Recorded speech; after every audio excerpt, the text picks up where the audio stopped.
Ganga express की शानदार प्रस्तुति।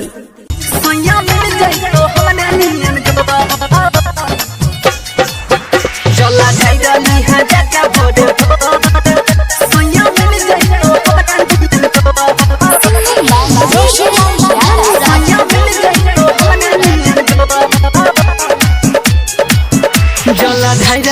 जाके भोरे भोर सोया मिल जाए तो हमने नियन गो।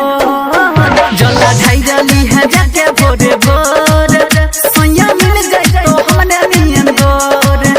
भोले बाबा के दर्शन पाके रानी खुल जाए तो किस्मत तो तोरा जोड़ी गे तोरा जोड़ी गे तोरा जोड़ी होई जे तो बेजोर सोया मिल जाए तो हमने नियन गो।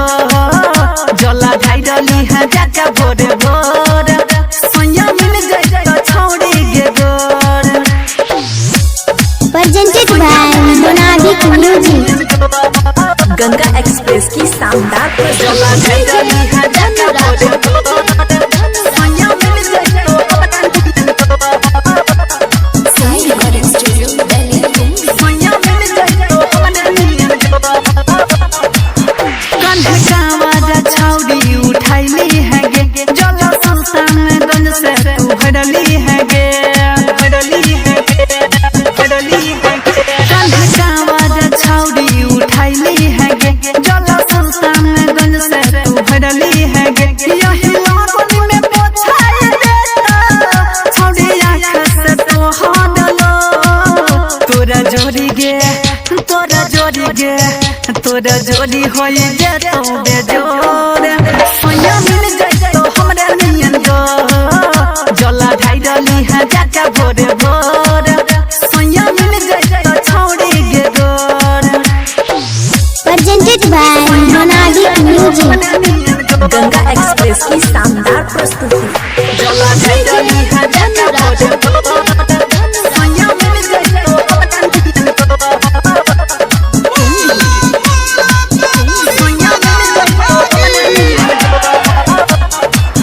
कहो राइटर सूरज तू पुन पाले गे। रोशन संगे तू भक्ति के धुन धाले गे धुन धाले गे धुन धाले गे।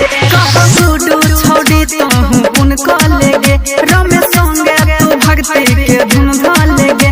मनवा के श्रद्धा पूरा जुड़ा जाए तो गे बंधन के डोर। तोरा जोड़ी गे तोरा जोड़ी गे तोरा जोड़ी होई जे तो बेजोर सोया मिल जाए तो हमरे नियन गो। जला धैरनी है जाके भोरे भोर सोया मिल जाए तो छोड़ी गे गोर छोड़ी गे गोर। नहीं ते लतखोर मिलतो। साई रिकॉर्डिंग स्टूडियो दिल्ली।